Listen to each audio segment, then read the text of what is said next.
Welcome to another film flashback. Yeah, this is your boy Matthew. I'm here with Nick, and we are joined this week by our great friend Brad Bentz. And what we've decided to do is flashback to a movie from 1986. This is a Tom Hanks comedy called The Money Pit. Money Get Pit. ready. Open the pod bay doors, Hal.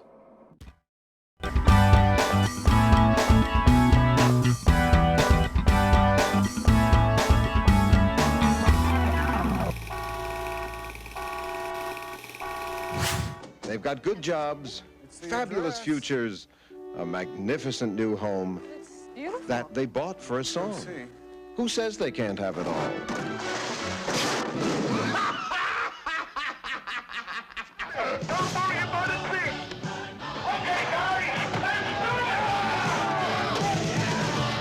The Money Pit. Welcome again, like we said. So this is The Money Pit this week, and we're doing, this is directed by Richard Benjamin. It's starring Tom Hanks and Shelley Long. It's got a list of notable producers. It's basically a comedy with one basic through line. It's about a young couple who buy a gigantic mansion that turns out to be a total wreck and falls apart around them. And then it's like hilarity ensues. I love a movie with a straightforward pitch. It's just, you know what you're getting once you get into it. The first moments of the movie, you get this montage that they don't do quite so much anymore. It feels a little bit like a kind of like a sitcom where they just show New York, various shots of the skyline, and including the towers, all this, and it's like all this wonderful. It's so beautiful, but it's only beautiful to me because it's nostalgia. Because when you do it now, it seems kind of cheesy. I love it, and the comedy starts right from the beginning. What were your first impressions once this movie starts? The first thing I wrote down, which is funny because you already used this phrase, but I was thinking like, what's the pitch for this movie? And the pitch is Tom Cruise buys shitty house. Thanks. Hilarity ensues, and I'm in. And then they hire I'm in. Yeah. And then they hire. So the first thing that I noticed was there's a scene in it that's really weird where the opening is not actually the Tom Hanks character or the Shelley Long character. Right, it kind of threw me for a minute. I was a little worried I was on the wrong film. I was like, right. I put the wrong thing up. I'm like, these are not the people I was looking for.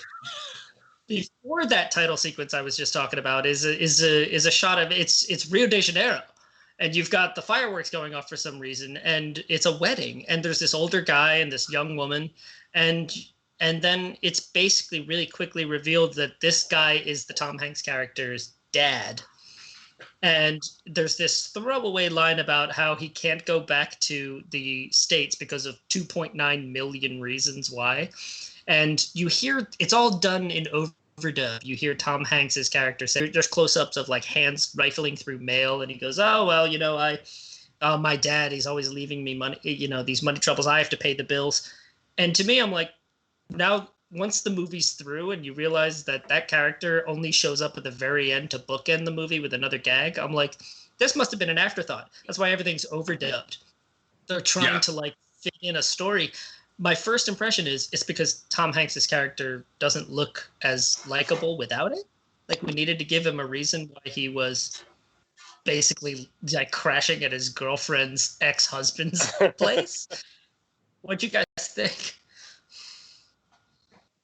Good. I thought that was a little odd. I didn't quite, because he like works for his dad's law firm and he represents musicians, I guess. Which is there. I mean, the exposition was I think the first act was maybe 3 minutes, and including that flashback and including the exposition of like, oh, I'm in all this debt, and you're right, it's all voiceover, like, oh, I'm in a bunch of debt, and oh, my dad left, but he never pays his bills. It literally shows past due bills, and then he's waking up at his girlfriend's place, and the ex-husband's coming home. So like, if it's not Tom Hanks, do you like this guy yet? Like, I don't really. But it's Tom Hanks who's like, oh, what? Come on, it's me, Tom Hanks. I was in Big. Yeah. What were your first impressions, Brad? Have you seen this movie before? I thought I had, and then I watched it, and I have not seen this movie before. I know of this movie, and then it definitely went places I was like, I don't remember this. So I was, I remember a lot of the constructing things. I don't know why that is. I'm like, oh yeah, houses. How could this go wrong? It's not like I do it for a living.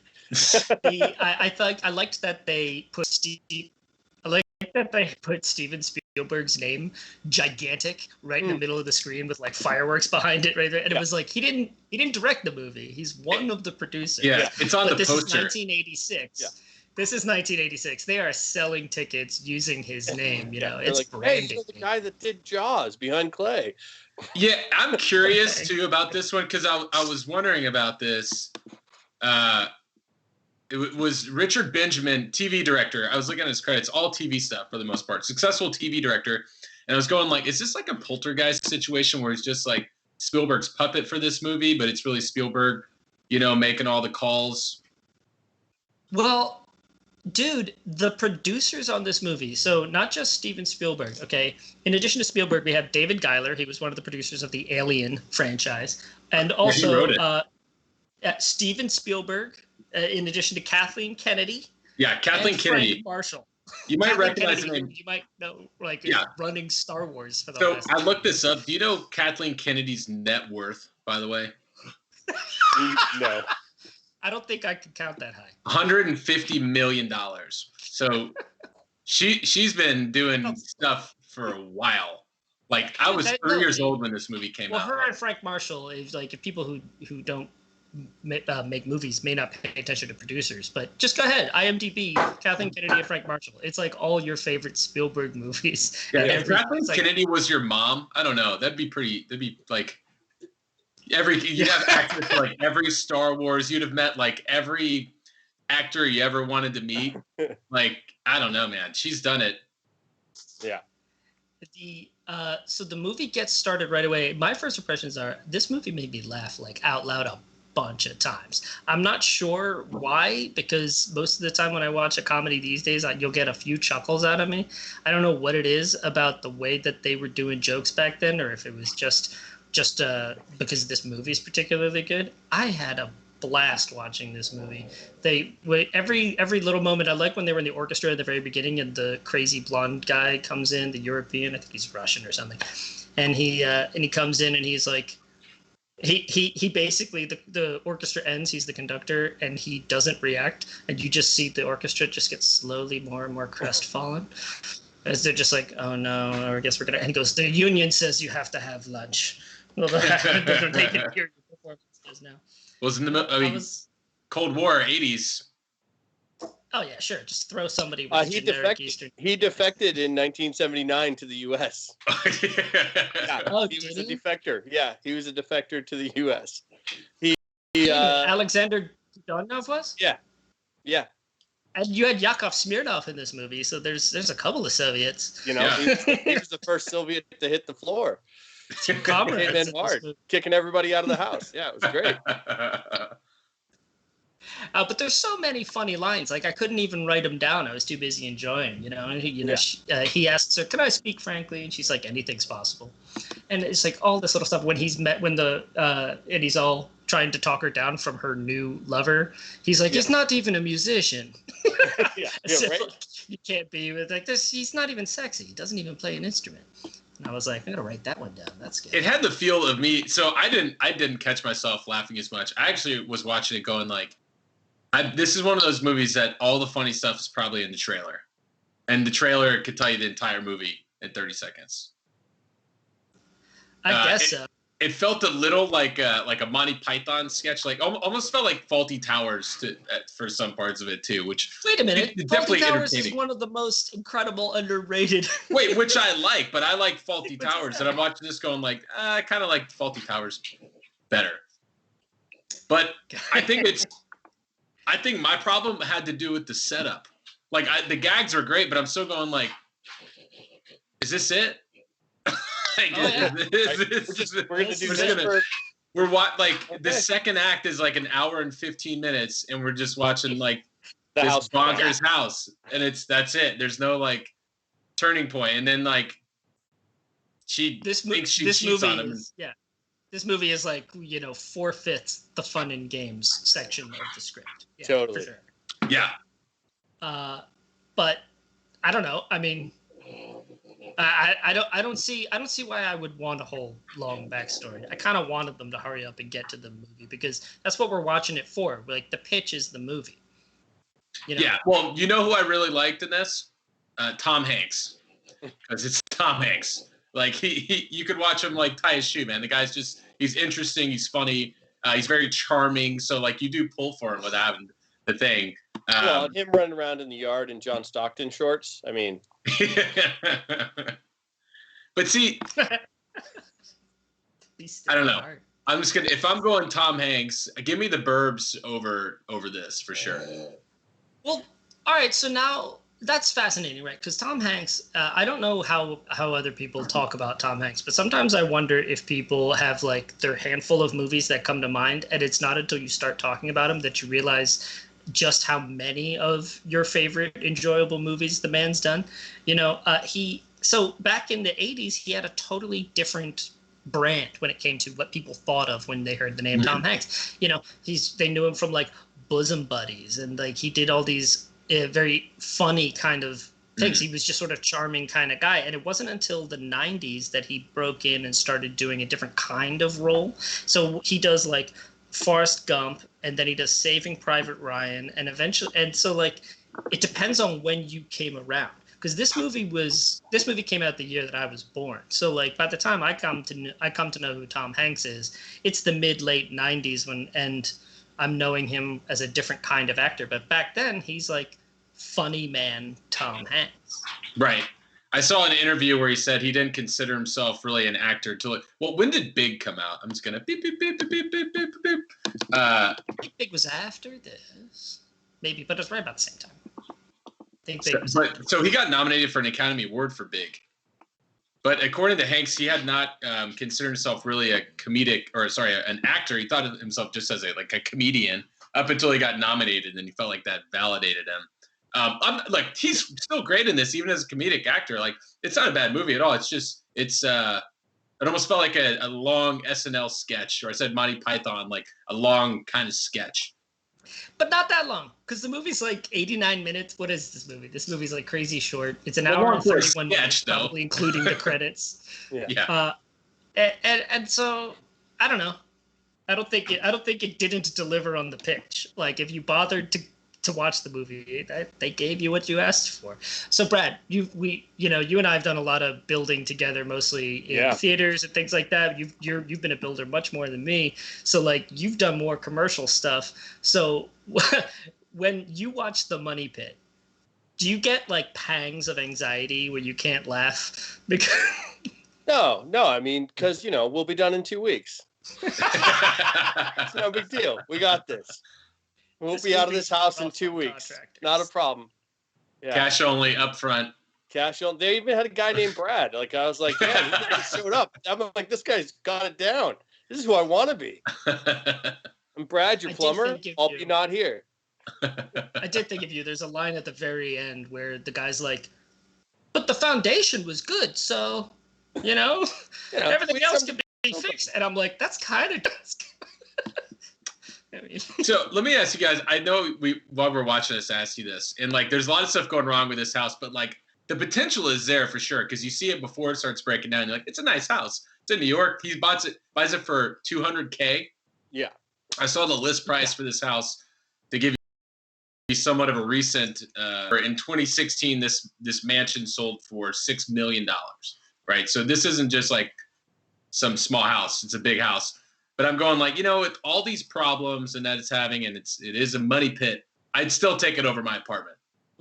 Still, like, oh, no doubt. I'm looking at the, $500,000 we spent on the place I'm in, and I'm like, yeah, no, I'd take that for 200. Yeah. I'll just sleep in the backyard. I do. Forget. Hey, you paid for those acres, man. I'm in that pool house. Yeah, I saw, they're supposed to have like 7 acres and like 9 bedrooms. It's supposed to be, a palatial estate. And so like you go $200,000 and go, in the mid 80s, that's like not cheap, but it's also not what this place is worth. I don't know. They do mention a couple of times about how long this repair is taking. They occasionally will have the character say something like, "I haven't forgotten to get the buckets of water in 4 months," and it's like, so they're trying to let you know that this isn't an overnight problem or an overnight fix. But I'm like, again, where are we living? You know, it's not all that. So do you think this movie, do you guys think this ages well? I don't think so. I really struggle with a lot of the references are pretty dated. You know, I mean, it's hairbands. Yeah. And like off the grid hairband like, too. Yeah. It's and like hardcore, like crazy ass hairbands, you know. And then Meryl Streep references that I'm just like, wait, she was a thing in '86? She was that big of a thing in '86? Yes, she was. Yeah, yes, they were ready to name their band after her. I was like, holy crap. That one holds up. Considering like the three of us, or we're, you know, I don't think someone watches now, if like, I'm not worried about the house problems. I'm more worried about like getting the $200,000 to get the house in the first place. Like, that's what I would make a movie about. You know, once you get there, I don't care if that thing, like if there's 8 dead bodies that come awake every night and scare the shit out of me every night, like for $200,000 for a mansion, I'm in, man. That's a problem. So it's what we do in the shadows, man. So Tom Hanks and Shelley Long play Walter and Anna, who they're not married because she's hesitant because she had a bad relationship with his ex, and they both have to try to come up with crazy amounts of money, and so it's very kind of interesting to watch Walter go around trying to like borrow money from people and how they have to hire these weirdos. And there's this one scene that's like a throwaway scene that's incredible with like this young celebrity dude looks like he's about 13, and I just thought this character must come back at some point, because that one moment was super funny where the kid's just yelling and then he's smoking a cigarette. Yeah. And he puts it out on the carpet. Yeah. Puts it out on the carpet, and the maid starts cleaning it up, and then he looks to his bodyguard and he's like, "You gonna let her clean that up? You're gonna let my own mother clean that up?" And he's like, "Oh, I'm sorry." And she looks, he goes, "What a nice boy," or whatever. And I was like, this is hilarious. This is, speaking of SNL bits, this feels like an SNL bit.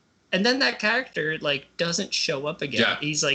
He's in the wedding scene at the crowd at the end. Yeah. And I was like, dude, somebody invented a hilarious, there's a few hilarious moments and then they just kind of like move on because the movie's only like 89 minutes. Yeah. Well, I mean, when a whole band of bikers show up to tear the house apart the first time, I was like, that sounds like the guys I hired. I thought I read where those were like actual Hell's Angels. Yeah, probably. They were probably. They were like actual Hell's Angels. If that was in upstate New York, that was probably our buddy Jody. Hey, don't out anybody. He was the midget in it.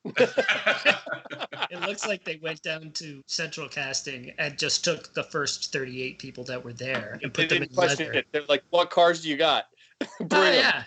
It was everybody. Big people, small people, men, women. It was like everything, like muscly people, skinny people. Yeah. They just went nuts. And I was like, I don't know. I think I've been on that job. See, I started to feel, you mentioned all the people around. And like one of the things I really liked about it was once they established they had been there for a while, they're getting more familiar with the workers.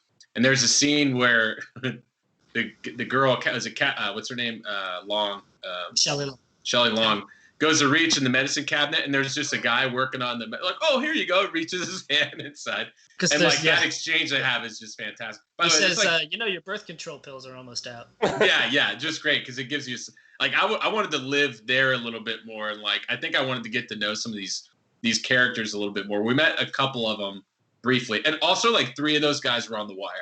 There's like 3 dudes that are workers that were in The Wire.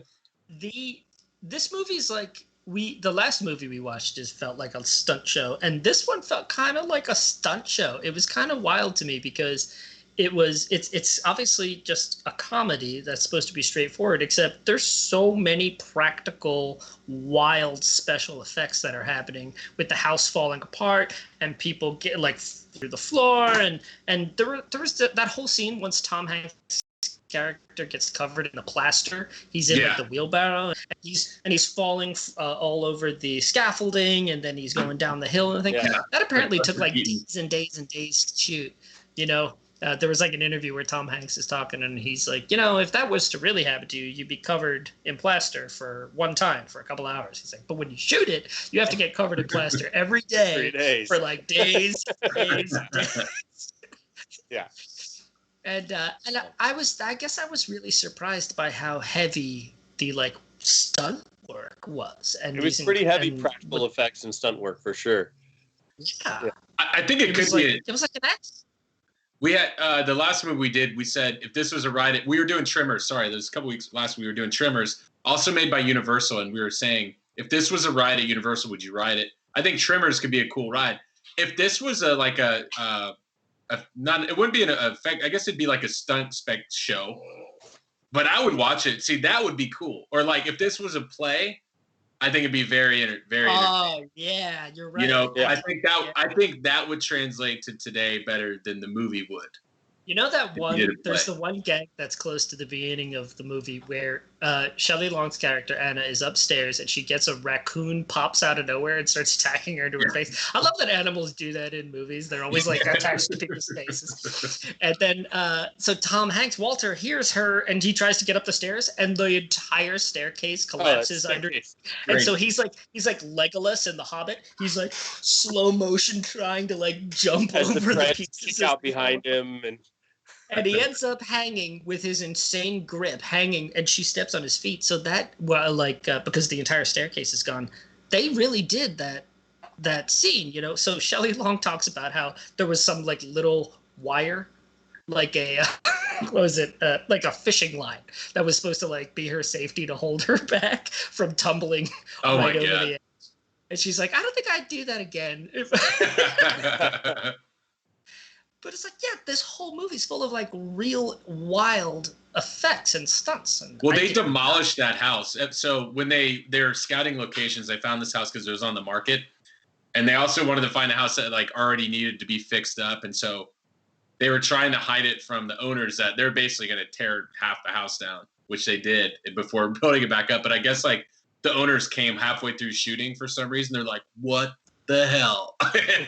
And so they end up like throwing him in a scene at the end of the movie after they fix the house up. But that's funny. From an acting perspective, it'd be a lot of fun knowing like you're going to shoot at the same house. It's a set. The set is there. Like I'd be curious to know if they shot chronologically, which you would think they would, considering how much damn stuff they're doing to the house. It'd be way easier. Reshoots, which I'm sure there were at least a few. Like we said, there's definitely a couple, but they were like, we got to keep this a close up. It's going to be somebody's hand opening mail. Because with the voiceover. Yeah. Do you think that was Tom Hanks' hand opening the mail in the beginning? I don't think it was. No way.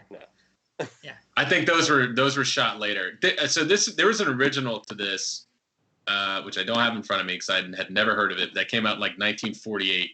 So no one listening to this has probably heard of it. Yeah. You know what? Now that you say that, this totally is a 1940s idea for like a romantic comedy. Yeah, and it would work in 1948. Probably. You didn't like it?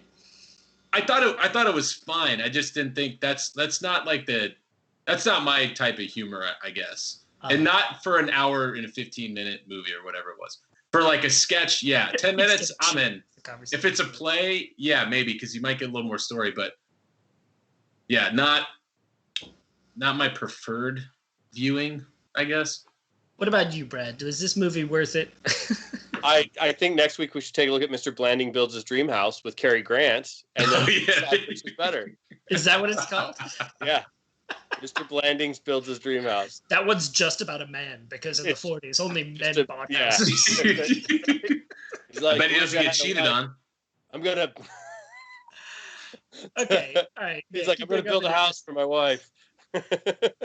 Nick, you bring up an interesting point. Like so the last third of this movie, or perhaps less than that, it's not really a whole third. It's more like the last quarter, or whatever.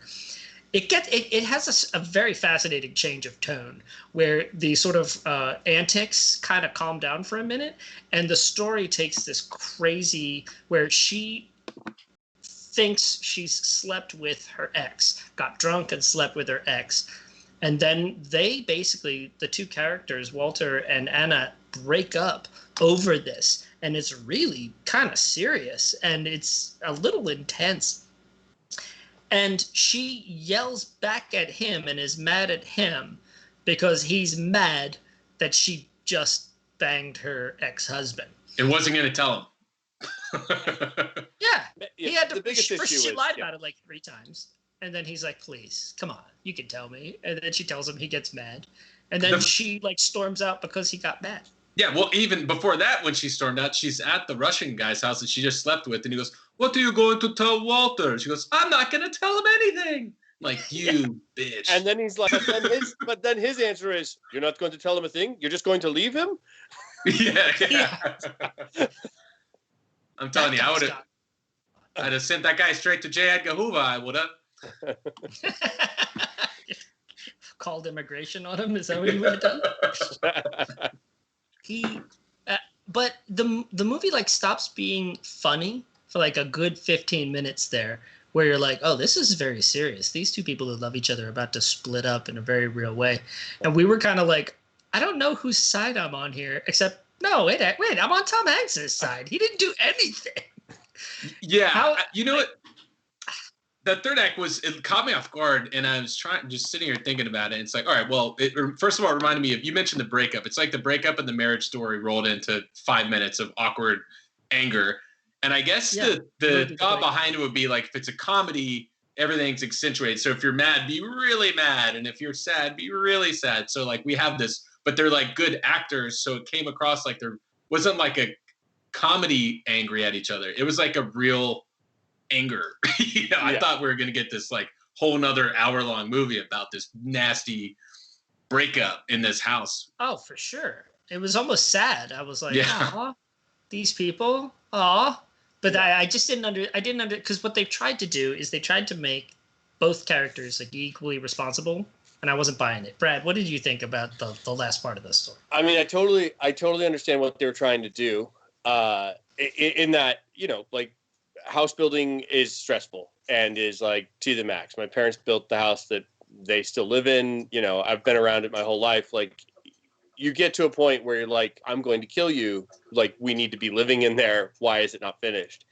And the problem is, I think, that this movie jumped I so see an unpainted wall over your shoulder. Yeah, but it's plastered. It's just not textured. What are you talking about? I got a kid on the way. It'll get handled. And so I understand but they had dealt with the money issue so early on in this film that they had nowhere to go but just make it this massive relationship problem. And so it just kind of explodes in your face and you're like, I don't know how this got so big so quick, because their lead in was like, we've been in here for 4 months and these guys are watching us in bed through the window, Yeah.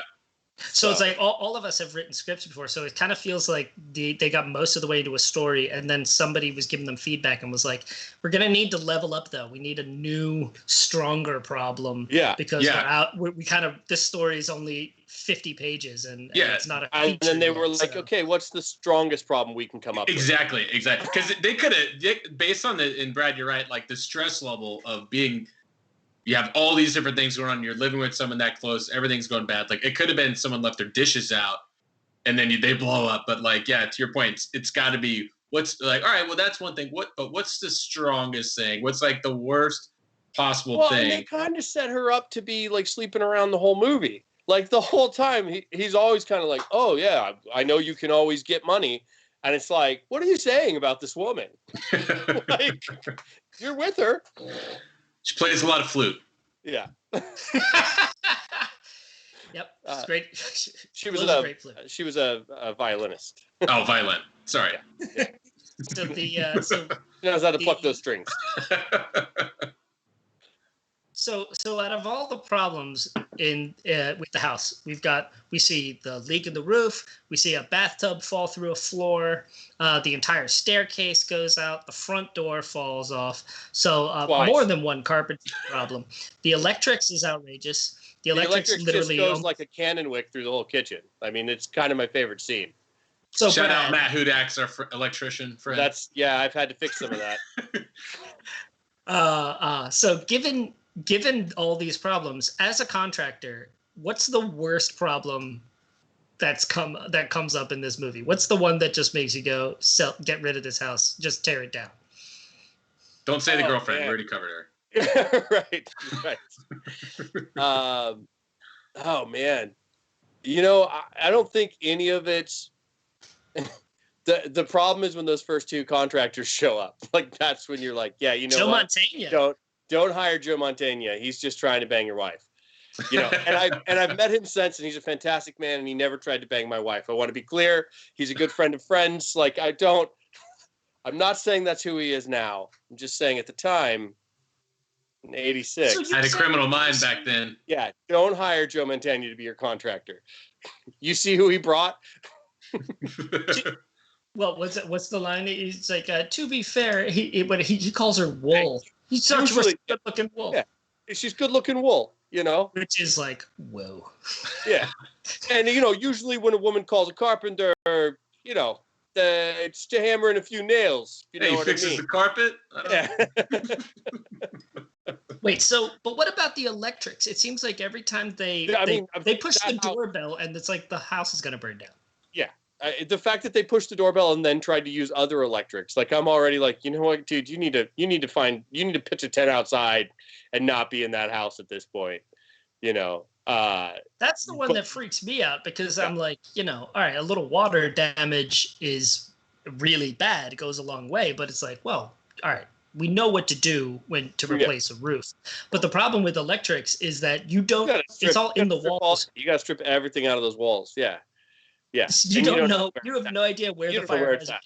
You know what's funny? And I'm sure. So you guys have done some construction and do construction. I don't. It's not my background. My family is not building savvy, we'll call it. And I was watching this. You hire guys. It's a good call. Yeah. Believe me. It's for everyone's safety, though. Yeah.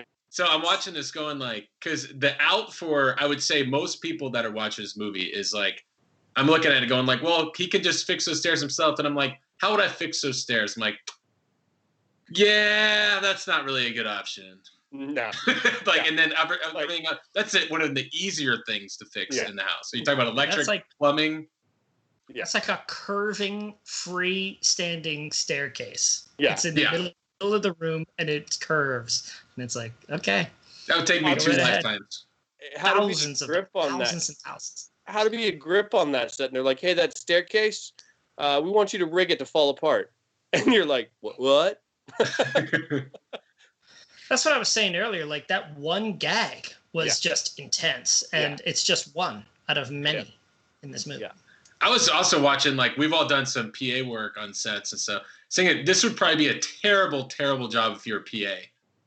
Because think how much like painting and actual setting up, or I mean, it's probably art department too, but the jobs on this are like the non-fun construction jobs, whatever be associated with that. Like, there's no way this is a fun PA job. I specifically a PA might be great because you're not allowed to pick up a hammer if you're a PA. So what you're going to be doing is standing around while Tom Hanks is just joking all day long, being just charming as all get out, and you're just kind of like watching these incredible stunts go by and then go pick up lunch. It might actually be okay because you're in like one location mostly all the time. You're not moving around everywhere trying to figure things out. You just kind of park it for 6 weeks. Like, I don't know. Well, maybe art department. I don't know if that's art department's dream or worst nightmare. I know. So I did a commercial. It's art department directors. They're loving it. Fun Anybody to act. that's on that crew. Yeah, I did 2 commercials for Lowe's. One which I painted wall, which sucked. That's right. And I did another one where I put up like molding or some bullshit. That sucked just as bad as the first one. And so I can tell you. But you got a yellow wall and you put couches in front of the molding, so it's good. They actually I love segue. that Nick's building experience he brings to the conversation is those 2 commercials he did for right? Not only that, a quick story for the Lowe's thing. We had got done shooting. It's a 15-minute take of painting this wall. And then the client goes to the director or the producer. The producer goes to the director. Director comes to me and goes, Hey, they just want you to know that the way you're painting, you're supposed to go like this, so the paint comes down. The way you guys are doing it, it's like nice. So I go, okay. He goes, well, we only had the one take. They just wanted to tell you. I'm like, well, great. What are you noted? Are we gonna paint back over this? Not a painter. Thanks, pal. I thought this movie was actually really funny. I thought that there were a lot of great lines written into it that when they're coming out, I'm going, okay, so real people don't talk like that, but I don't care because I like a really clever line. When they're arguing towards the end, she says, I'm surprised you passed the bar. And he's like, well, yeah, well, you've never passed a bar in your life. And she's like, you're less attractive when I'm sober. He goes, thank goodness it's not often. And I go, yeah. Nobody talks like this, but this is great. That also reminds me of like the way you would write a script in the 40s, where everybody's just too clever. You know, it's unrealistically clever. Her stupid ex-husband is like, he lost a wonderful woman. You lost a wonderful woman. And I know what that's like. I've lost many. You know, I've lost her, but I'll get over it because I'm shallow and self-centered. Right. See, I thought this stuff about the ball. Okay, so I agree with you where I thought it was back and forth. But it seemed they did do a good job of acting as if it was pent up. But we didn't see her like drunk once. Did we? I know. Right. Well, when she gets drunk when she doesn't sleep with the ex. With Max. Yeah. So over the course of this movie, which is like at least 4 months, we know, she gets drunk the one time. Yeah. This movie feels rewritten like a few times. Like there was an idea there, and then people were like, "We like it, except this doesn't make sense." And they were like, "Let's shoehorn in a little plot." Yeah. We'll have them have a dad who's a deadbeat. We'll have her be a drunk, and it was like she wasn't a drunk in the first draft. No, that's Carol Brady from the Brady Bunch movies. She ain't touching that stuff, and when she does, good night. Bad things happen, as we found out. I love how many big names were attached. Like we already talked about Montaigne and Aventurers and everything like that. The cinematographer is Gordon Willis, as in The Godfather. Gordon Willis. It's the same guy. Did this movie. I don't know. This movie opened up as a double feature with Howard the Duck. Oh, talk about yeah. Can you imagine that date? Somebody in 1996 went on a date and saw The Money Pit and Howard the Duck. And then went home and the duck in the pond, and then told their girlfriend, why did you sleep with that guy? So let me ask you guys a hypothetical. I think Tom Hanks carries this movie for sure. It's fun. We're watching Tom Hanks have fun. I did not like this movie. I just didn't think it was hilarious. This is not a movie. If like I had a kid, I would be like, "Oh, you got to watch this. You're gonna love it." The kid, I don't think would like it that much. I think a kid could watch like Miss Doubtfire and get that, but I don't think this particular movie translates now. I don't think. And then even with people that are like in their 20s, I don't think it. Yeah, I don't think it holds up that well. They land it, you know. But Tom Hanks is great in it, and I like seeing Tom Hanks. All right, so I'm gonna give you 3 guys. You get to have a beer with one of these guys. You get Tom Hanks, Leonardo DiCaprio, or Daniel Day-Lewis. Oh my God! What? Daniel Day-Lewis? A beer with him? Gosh, that's a good one. I would skip over DiCaprio, but not because he's not great. It's because when you're talking about having a beer, I want to listen to them. God, I guess I'll go Daniel Day-Lewis because I feel like I might get more out of him in a private conversation than in any interview I could look up, but I could probably find most of the coolest stuff from Tom Hanks that he said in public at some point. Yeah. Brad, who you got? You said Tom Hardy, right?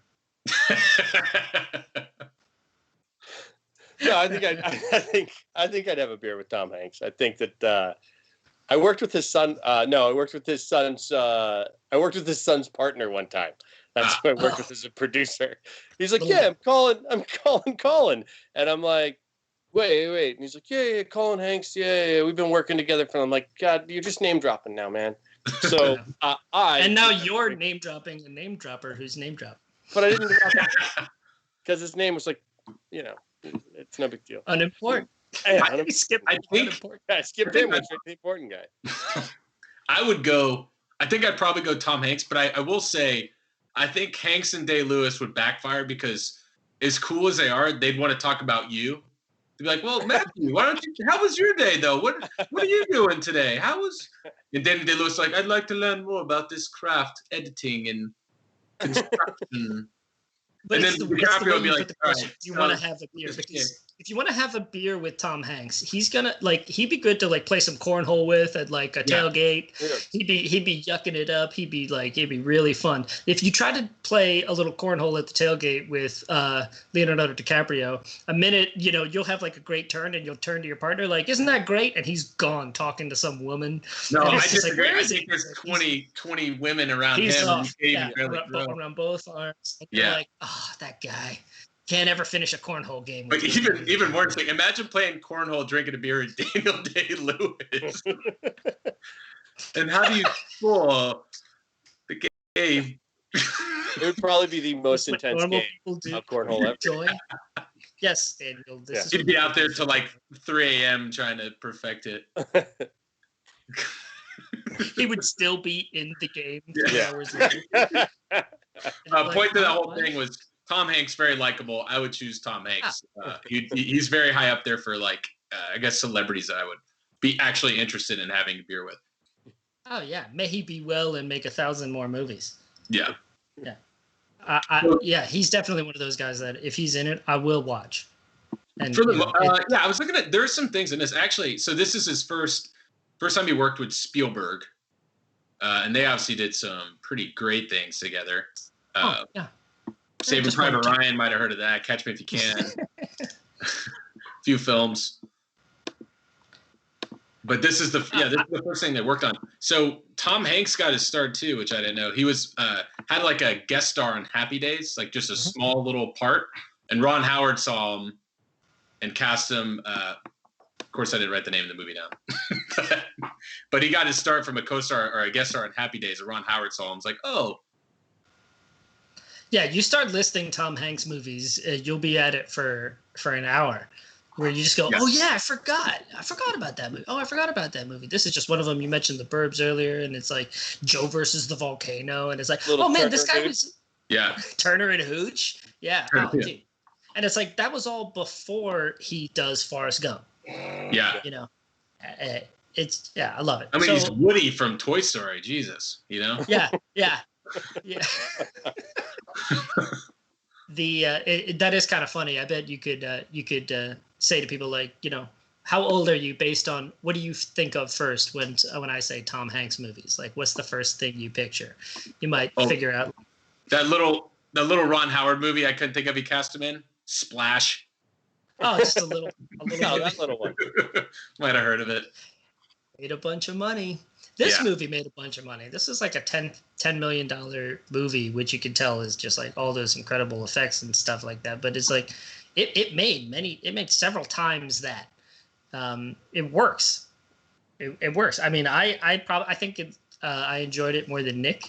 This is not the first time I feel Flashback. I enjoyed the movie more than Nick. You could have watched this movie without any audio and it would totally track. If this movie was in Japanese, which I don't, I would still have enjoyed myself. Yeah. It's an homage to some of the classic comedy. Not my favorite brand, but I did think it was good, mostly because I like Tom Hanks. I thought it was very well done. Everything was really well done. That's what makes it good. I did think it was, again, I'm not saying it's not good. It's just not my particular type of comedy. Yeah. Yeah. So what do you say, Brad? Would you recommend The Money Pit? We didn't mention the fat realtor, which I mean they just don't do fat guy jokes anymore. They don't. I mean, like, he ended up from on a track to in an ambulance. I mean, and still trying to make a deal. Like he's still making the deal in the ambulance. This movie is slapstick. It's over the top. Wait, that guy's the principal from Billy Madison. Oh, right. Oh. Yeah. Stayed right on target. I got my career locked in. For those listening at home, in case you haven't noticed, my notes usually run out about the 10 to 15 minute mark.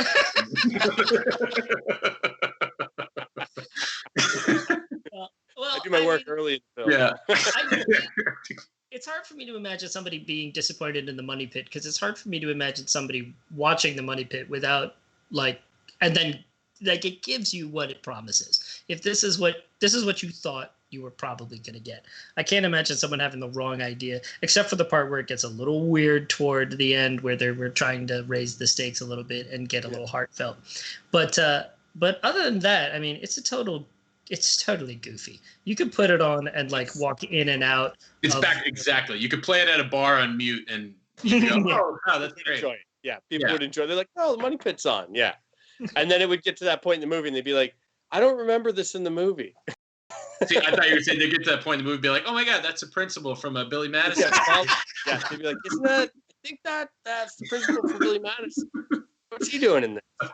Is that Joe Mantegna? That's weird." And anybody who's under 25 or never bought a house before is very confused by the hairbands. It's a joke. Yeah.